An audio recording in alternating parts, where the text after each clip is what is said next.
बैठी हूँ तो मैं एक बार आप सभी लोगों के हाथों से जोरदार तालियां निवेदित करना चाहूंगा मैडम स्वप्निल पांडे जी की तरफ, स्नेहिल पांडे जी की तरफ। एक बार जोरदार तालियों के साथ मंच पर मैं बुलाना चाहूंगा राष्ट्रपति अवार्डी स्नेहिल पांडे जी का। बहुत बहुत स्वागत है, बहुत बहुत बहुत स्वागत।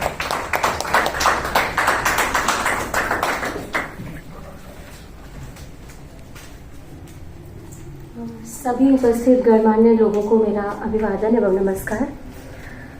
थैंक यू इतना बेहतरीन इंट्रोडक्शन देने के लिए। I am feeling very much privileged to find myself here, to find myself here. Actually, I'm shivering, really goosebumps here because I'm not good orator, I'm not good speaker. तो मुझे बहुत ज़्यादा अंदर से अभी सर ने कुछ बहुत अच्छा सा फ्रेज यूज़ किया था, स्किटिश समथिंग लाइक दैट। तो वही फीलिंग आ रही है। राष्ट्रपति पुरस्कृत होना एक अलग मुद्दा है। ज़रूरी नहीं है कि जो पुरस्कृत है वो बहुत अच्छा शार्प स्पीकर और ओरेटर भी हो। तो आई वॉज जस्ट लर्निंग। अभी मैं पांडे सर को सुन रही थी, सबसे पहले तो मैं दीपक सर को सुना, उसके बाद में हमने जो तैयारी कराते हैं इंग्लिश की, हाँ, अथर सर को सुना। तो मैं सोच रही थी मेरा सेशन स्किप हो जाए तो ज़्यादा बेटर है। जैसे पुअर स्टूडेंट होता है तो वो कहता है कि ठीक है बच गए, और मैं टाइम देख रही थी कि wow I am in safe zone. अभी मुझे लगता है जस्ट सभी लोग अभी चल देंगे। खैर, इतना प्यारा मंच प्रदान करने के लिए मैं उठो इंडिया जागो की टीम को, यहाँ के आयोजकों को, संयोजकों को, समस्त जितने भी हमारे लोग उपस्थित, उन सभी को तहे दिल से आभार ज्ञापित करती हूँ। मुझे नहीं पता था कि मुझे इतनी बड़ी मंच, इतनी बड़ी अच्छी जेंट्री मिलेगी जो मुझे सुन रही होगी। I was really not prepared, I am not really exactly prepared. फिर भी मैं कुछ यहाँ पर नोट करती गई, आप लोगों को सुनती गई, तो थोड़ा सा समय लूँगी। फर्स्ट ऑफ ऑल हमारा इंट्रोडक्शन दिया, राष्ट्रीय पुरस्कार से तो मैं सम्मानित हूँ और शिक्षा जगत का सबसे बड़ा पुरस्कार कंसीडर किया जाता है।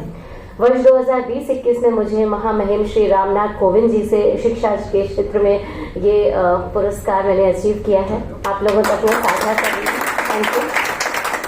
और करबद्ध होकर ये बताना चाहूँगी कि ये भी एक नया रिकॉर्ड है कि मेरी माँ जी श्रीमती सुधा शुक्ला जी को भी राष्ट्रपति पुरस्कार शिक्षा के क्षेत्र में मिला, जो 2016 में मिला महामहिम जो दिवंगत अब हमारे बीच में नहीं है, राष्ट्रपति जी प्रणब मुखर्जी जी से। तो ये तो हमारा शॉर्ट इंट्रोडक्शन हुआ। साथ के साथ simultaneously I am making some kind of records in my teaching profile. So in that I am an advisor in steering committee of National Education Policy 2020, जो हमारे यहाँ राष्ट्रीय शिक्षा नीति आई है, उसमें मैं सलाहकार के तौर पर हूँ, जिसमें बहुत सारे प्रमुख सचिव, मुख्य सचिव और बहुत हाईएस्ट रैंकिंग के लोग हैं, जिसमें शिक्षिका के रूप में एक मेरा भी स्थान है। और मिशन शक्ति के banner poster you have seen lot of times in through the UP and in fact in Delhi also. So you can watch a picture of mine. उसमें गवर्नमेंट ने, केंद्रीय जनसंपर्क एवं सूचना विभाग के द्वारा मुझे चयनित किया गया, तो ये भी मेरे लिए एक प्राउडफुल मोमेंट रहा as a teacher. Thank you so much. अभी रिसेंटली कुछ हुआ, मिनिस्ट्री ऑफ एजुकेशन जो हमारी शिक्षा मंत्रालय के नाम पर अब आ चुकी, जो कि पहले HRD मिनिस्ट्री थी, उसके और स्किल इट, एक जैसे आपकी संस्था है वैसे स्किल इट के कोलैबोरेटिव एफर्ट्स के थ्रू मुझे स्कूल एंटरप्रेन्योरशिप एम्बेसडर भी चुना गया। इन बातों को बताने का मकसद सिर्फ इतना है, आई am not telling my profile, I am letting you know कि मैं एजुकेशनल बैकग्राउंड या फील्ड में डाउन ट्रोडन एरिया में, जो रूरल एरिया के बच्चे, उनके साथ कुछ अलग काम कर रही हूँ, जिसके तहत ये मेरे फुटस्टेप्स आते जा रहे हैं। यहाँ पर बात हो रही थी पर्यावरण और ऑक्सीजन की, तो प्रोफाइल बताना इसलिए आवश्यक हुआ कि जब आप कहीं आगे बढ़ते हैं तो ये बहुत ज्यादा जरूरी होता है कि आप फोकस्ड एक ही चीज पर ना हो, आप मिसलेनियस भी हो, आप वर्सेटाइल भी हो, आप मल्टीपल थिंग्स भी साथ में कर रहे हो। तो ये मैंने यहाँ आके सीखा और ये मैं यहाँ से लेकर मैसेज जा रही हूँ कि मुझे और भी कुछ करना है। शॉर्ट में बताऊंगी कि क्या किया, लेकिन ये मैं मैसेज लेकर जा रही हूँ कि एक जब टीचर, एक बैंकर, एक जो कैनरा बैंक से आए हैं, या हमारे बीच में और भी बहुत हस्तियां हैं जिनका एक अलग बैकग्राउंड है, अलग फील्ड ऑफ वर्क है, in spite of that he और she is thinking about to do something new, something considerable regarding environment safety, है ना। तो मुझे बहुत अच्छा लगा, ये एक संदेश लेकर जा रही हूँ, आप लोग भी यही संदेश लेकर जाइए कि हम यहाँ से वहां पे खत्म ना कर दे। जैसा कि भाई ने कहा कि क्यों कर रहे हैं, क्योंकि हो रहा है, that is happening, so happening. No, everything has a purpose. हमें हर चीज को एक रिजल्टेंट देना है, रिजल्टेंट जिसे कहते हैं। फिर हम वहां पर मिले, फिर हमने उस फ्लैग को आगे बढ़ाया, फिर हम वहां पर मिले, फिर हमने फ्लैग। तो एक फ्लैगशिप प्रोग्राम के तहत हम उठो इंडिया जागो की इस मुहिम को आगे ले जाएं। हम यहीं दूर से एक दूसरे से हाथ मिलाएं, हैंड होल्डिंग करें कि करेंगे, मैंटरिंग करेंगे, सपोर्ट करेंगे और ये संदेश अपने घर में अपनी बीवी, बच्चे, मदर, फादर सबको स्प्रेड ओवर करें। तो ये तो मैंने यहाँ सोचा। और फिर तहे दिल से दीपक कपूर जी का ही थैंक यू, क्योंकि he was the igniting person for this, you know, जो भी हमारी ये ज्वलंत मुद्दा है, जो बर्निंग उन्होंने लिया टॉपिक, इसके लिए आधारशिला भी उन्होंने रखी और इसको एक अचीवमेंट की तरफ ले जाने के लिए वो सूत्रधार है। So heartly thanks to you once again sir. एक सूत्र मैंने अथर्ववेद में, मैं बहुत ज्यादा जानकारी तो नहीं रखती, बट मैंने लिखा है कि अथर्ववेद, अगर जो लोग वेदों की ज्ञाता है, जो लोग पढ़ते हैं, उन्हें पता है कि उसमें 63 मंत्र हमारी भूमि पर है, जिसे भूमि सूक्त कहते हैं, मातृ सूक्त कहते हैं। तो उस 63 में 1.1 यानी कि जो पहला श्लोक है, जैसे कि हम लोग आपस में भी कहते हैं माता भूमि पुत्रो अहम पृथिव्या, मतलब माता है, भूमि हमारी माता है और हम उसके पुत्र हैं। तो जब हमें जिसे माता का कंसीडरेशन दे रहे हैं, तो उसी से जुड़ा हुआ एक सूत्र है, मुझे अच्छे से नहीं याद है इसलिए मैंने नोट डाउन किया है कि सत्यम बृहद्रत मुर्गम, सत्यम बृहद्रत मुर्गम दीक्षा तपो ब्रह्म यज्ञ पृथ्वी धारयन्ति सा नो भूतस्य भव्यस्य पंजुमरु लोक पृथ्वी न कृणोति। इसका तात्पर्य ये है कि महान सत्य, कठोर नैतिक आचरण करने वाले या बहुत अच्छा फिलैंथ्रोपिस्ट का काम करने, जैसा कि उन्होंने कहा कॉस्मोपॉलिटन है, हम बहुत अच्छा कुछ सोच रहे हैं, तो हमारी एक जिम्मेदारी बन रही, इस प्रकार के लोग, स्वाध्याय करने वाले, ब्रह्म का ज्ञान रखने वाले, यज्ञ हवन तप करने वाले, या कुल मिला के हम कहें कि संतों की तरह जीवन यापन करने वाले पृथ्वी को धारण करते हैं या पृथ्वी को धारण कर सकते हैं, उन्हीं के अंदर ये योग्यता पाई जाती है।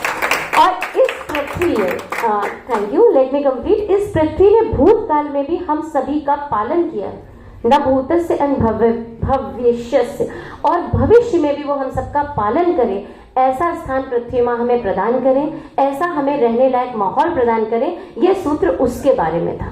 तो हमारे अथर्ववेद में जब 63 श्लोक दिए गए हैं, हम आगे भी अपनी एजुकेशन कंप्लीट करते हैं, हम आगे बढ़ते चले जाते हैं, बहुत सारी चीजें पढ़ते हैं, लेकिन हम बिगिनिंग का भूल जाते हैं कि हमारी अवधारणा, हमारा जो उद्गम है वो कहाँ से है, हम कहाँ से कहाँ पहुंच रहे हैं। हम आज रॉकेट लॉन्चिंग कर रहे हैं, हम everything is doing you know just extremely the imagination, but क्या हम अपनी रूट्स से कनेक्टेड हैं? क्या हम वो अपना कोई धर्म निर्वाह कर पा रहे हैं? जैसा कि हमारे आने वाले सभी लोगों ने कहा, चेक योर अकाउंटेबिलिटी, अपनी जवाबदेही आप एक बार सेट करके देखें। जैसा कि कहा ना, हमारा घर तो साफ है, बाहर कूड़ा फेंक रहे हैं तो कोई बात नहीं, नो, हमारे बाहर भी हमारे रिश्तेदार हैं, नातेदार हैं, हमारे ही बच्चे जो पढ़ने जा रहे हैं, हमारी माता बहनें जो वॉक कर रही, वॉन्डरिंग कर रही। So it is very much important to take responsibility, check our accountability, एक मॉनिटर करें अपनी ग्रोथ को, हम कौन थे, क्या हो गए, क्या होंगे अभी वाली तर्ज पे, कि हमें आगे कहाँ तक बढ़ना है।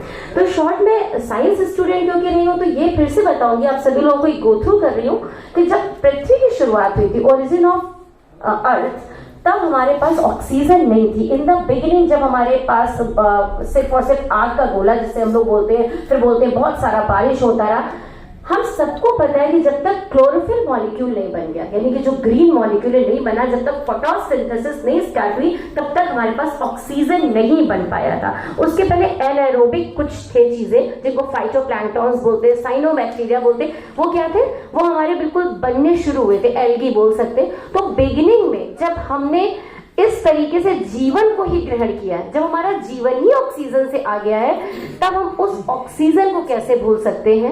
हमारी जो ओरिजिन है पृथ्वी की ओर, आप समझिए कि जीवन ही नहीं शुरू हुआ, पृथ्वी शुरू हो गई, सारी चीजें शुरू हो गई, लेकिन जब तक हमारे पास क्लोरोफिल नहीं बना, हमारे पास वो मॉलिक्यूल नहीं आया, हमारे फोटोसिंथेसिस की प्रोसेस नहीं शुरू हुई, तब तक हमें ऑक्सीजन जैसा अद्वितीय चीज मिल ही नहीं पाई।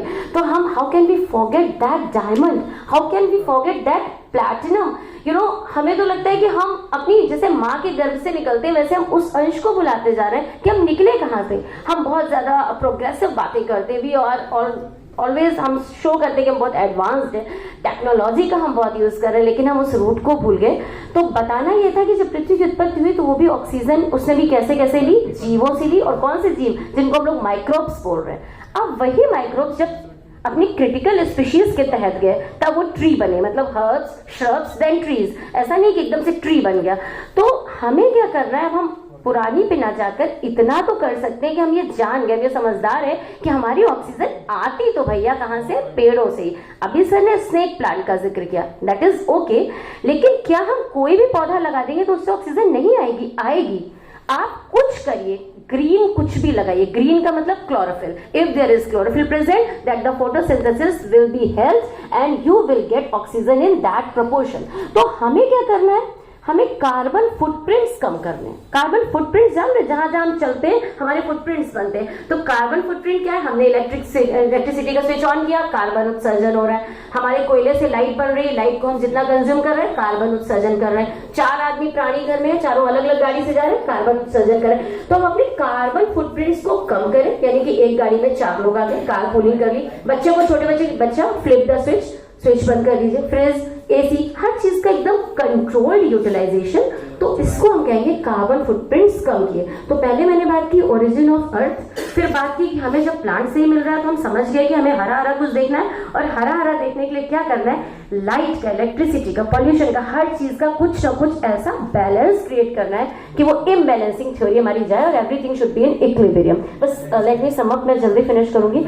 और सबसे बड़ी बात कार्बन, जैसे मैं आज गर्व से ये कह रही हूँ कि मैंने 2011 में अपनी जॉब शुरू की थी and I am the youngest president awardee in whole the country. तो 2011 से 22, आप जाने सिर्फ 11 वर्षों का मेरा शिक्षण काल रहा है। उसमें मैंने प्रतिवर्ष 5 या 6 पौधे लगाने का प्रयास किया था, जो कि लगभग आप कंसीडर करें तो 60 या 70 भी हो रहा है, लेकिन मैं 20 से 30 पेड़ों को अगर मानूं कि चल रहे हैं तो I am carbon neutral person. मैंने अपने को एक कंसीडर किया और ये आप लोगों तक मैं बहुत प्राउडली कह रही हूँ कि मैं कार्बन न्यूट्रल पर्सन हूँ। मैंने अपने हिस्से के कार्बन को न्यूट्रल करने का प्रयास किया है। आप लोग भी जितने लोग हैं ये समझें, इस टर्म को समझें कि हमें अपने फुटप्रिंट कम करने हैं। अच्छे फुटप्रिंट बढ़ाइए, कार्बन फुटप्रिंट कम करिए और बहुत ज्यादा दोहन करना बंद करिए। फिर इसी से 2-3 चीजें जुड़ी हुई हैं। एक तो ऑक्सीजन डिप्लीशन, जो ओजोन डिप्लीशन हो रहा है वो भी क्लोरोफ्लोरोकार्बन गैसेस के थ्रू हो रहा है। हमें वो चीजें भी समझनी होगी कि ग्रीन हाउस, हम लोग जानते हैं green house effect. Green house effect में क्या होता है, ये हमारी नाइट्रोजन ऑक्साइड है और CO2 है, CO है, ये सारी गैसेस जब क्लोज गैस चैम्बर बना लेंगी तो हमारी जो ओजोन लेयर है, जो हम लोगों को प्रोटेक्ट करती है, वो धीरे धीरे डिप्लीट हो रही है। तो एक ही चीज से आप देख रहे हैं कितनी चीजें जुड़ी हुई हैं। सिर्फ एक पौधे लगा देने से आपकी लाइफ बैलेंस हो रही है। तो आप लोग यहाँ ये प्रॉमिस कर ले कि हमने इतनी ऑक्सीजन ली, यानी कि हम मरने से पहले उतनी ऑक्सीजन प्रकृति को वापस दे जाएं। हम तो मर जाएंगे और क्या क्या ले जाएंगे। हम क्यों इतना शोषण कर रहे हैं? एटलीस्ट हम अपनी आगे आने वाली जनरेशन, क्योंकि pollution, population both are increasingly drastically, तो हमें क्या करना है, अपने हिस्से के 20 पेड़, 20 पौधे कर ही देने, लगा ही देने। एक आचमन कर दीजिए कि हमने ये कर दिया, ये हमारा लक्ष्य है। जितनी हम ब्रीदिंग करते हैं उसी के रेशियो में अगर हम पौधे, प्लांट्स लगाने लगेंगे तो मुझे लगता है बैलेंस स्थापित हो सकेगा।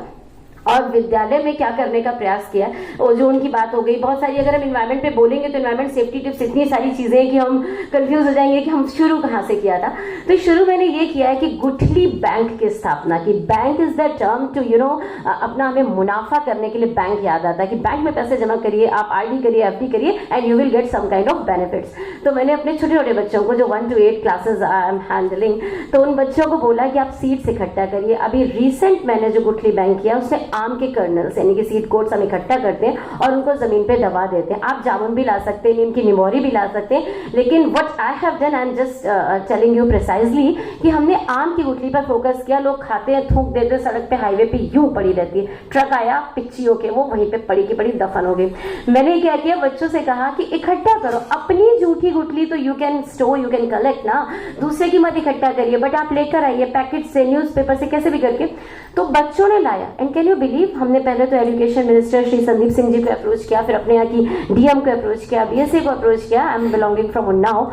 तो सब जगह से मुझे 500 प्लस गुठलियाँ इकट्ठी हुई हैं, जो एक हम लोगों ने रख लिया, स्टोर किया, थोड़ा सा ड्राई किया, फिर एक नॉर्मल एनवायरमेंट होता है, आपको ये पता, बारिश के जस्ट पहले उनको दबाया और उनको अपने स्कूल की ज़मीन पे। And can you believe guys कि हमें 350 सैपलिंग्स आम के हमें मिल गए, छोटे छोटे पौधे।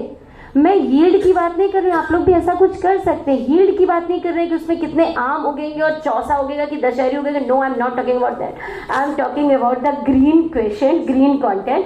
सो क्या होता है, आप जैसे भद्रजन जब विद्यालय में कभी आते हैं, हमारे यहाँ जैसे अभी Magsaysay award winner Sandeep Pandey ji का आगमन हुआ, तो हमने वो पौधा निकाल के फटाफट इमीडिएटली एट दैट स्पॉट हमने उन्हें वो भेंट कर दिया। अब उन्होंने कहीं ना कहीं उसको लगाया होगा जाके।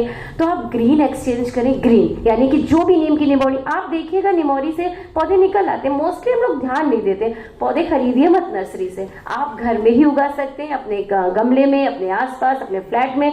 तो ये गुठली बैंक की शुरुआत मेरे द्वारा उन्नाव में की गई है, जिसके तहत अभी तक 350 प्लांट सैपलिंग्स हम लोगों ने ग्रो किए। और जितने भी हमारे, जैसे कि बता ही चुके हैं, हर अधिकारी हमारे यहाँ भी, श्री ब्रजेश पाठक जी आए थे, दीपक रंजन जी आ चुके जो कि सचिव है। तो अच्छा लगा उन्हें, बच्चों का प्रयास है। और गुठली बैंक में मुनाफे की मैंने बात क्यों की, बच्चों को सेविंग के बारे में बताया कि you will get the benefit. आप गुठलियां इकट्ठा करिए, बैंक में जमा करिए और फिर आपको क्या मुनाफा मिलेगा, आपकी पीढ़ियों तक वो मुनाफा चल रहा है। आप स्टोरेज की, आपके अंदर संरक्षण की भावना आई, तो बच्चे बड़े प्यार से उसे कैलकुलेट करते। मैनेजर भी हमारे यहाँ, वाइस मैनेजर भी हैं और हमारे यहाँ क्लर्क भी हैं। और हमारे यहाँ जैसे आप लोग कहते हैं ना, लोन लेना है, बहुत सारे लोगों से कॉन्टैक्ट करो, तो हमारे यहाँ स्टूडेंट्स ऐसे हैं जो गांव-गांव में जाके एक चेन उन्होंने बनाई है और लोगों को प्रभावित भी करते हैं, उनको बताते हैं, समझाते हैं कि गुठली फेंको नहीं, जो भी गुठली आप फेंक रहे हैं हम उसे हाथ में ग्लव्स पहन के उठा के कलेक्ट करने हैं। तो पहले लोगों ने बड़े हे दृष्टि से देखा कि क्या मैम को कुछ समझ में नहीं आता, राष्ट्रपति के पास पहुंच गई तो क्या यही उलझुल काम करेंगी। लेकिन इसका रिजल्ट बहुत अच्छा आया। आप लोग भी ऐसा करके देखिए, और भी नए आइडियाज हो तो हम लोगों तक शेयर करिएगा। और उठो इंडिया जागो की मुहिम, बस मैं वाइंड अप कर रही हूँ अपनी बात को, इससे मैं बहुत प्रभावित हूँ। और अगर उठो इंडिया जागो हमारा सपोर्ट लेना चाहेगा या मैं कभी भी कुछ देना चाहूंगी तो मैं पौधा ही भेंट करूंगी, स्नेक प्लांट एक्सचेंज करूंगी और ज्यादा से ज्यादा लोगों तक आपकी बात शेयर करूंगी। मुझे बहुत अच्छा लग रहा है, मैंने बहुत ज्यादा टाइम लिया, thank you, I was so excited. और फिर से कहूंगी कि जैसे कहते नहीं थे, उठो जागो और अपने लक्ष्य से पहले मत रुको, उत्तिष्ठत जागृत प्राप्त वरदान्य बोधः, तो वो वाली थी। मुझे बार बार ये हैमरिंग हो रहा है कि उठो इंडिया जागो, एंड ही इज राइट। हम सब जागृत हैं, लेकिन जागृति तक हमें पहुंचना है। तो we should happily fulfil the journey, complete the journey. जब तक कि भारत पुनः विश्व गुरु नहीं बन जाएगा, जब तक हम अपने अपने हिस्से के 20-20, 22-22 प्लांट्स नहीं लगा लेंगे, पेड़ों में उनको डेवलप होते नहीं देख लेंगे, तब तक हमारा जीना अकारण है, जीना व्यर्थ है, और तब तक हम पढ़े लिखे कहलाने के तो बिल्कुल भी लायक नहीं है। तो आइए प्रॉमिस करते हैं, आइए एक दूसरे से वादा करते हैं, जितने भी लोग जा रहे हैं एटलीस्ट 20-20 प्लांट्स जब भी सीजन होगा हम लगाएंगे, उनकी ग्रोथ मॉनिटर करेंगे, उन्हें देखने जाएंगे और एक हरी भरी प्रकृति संरक्षण में अपना स्नेहिल योगदान देंगे। मैं स्नेहिल पांडे आप सबसे इजाजत चाहती हूँ। Thank you.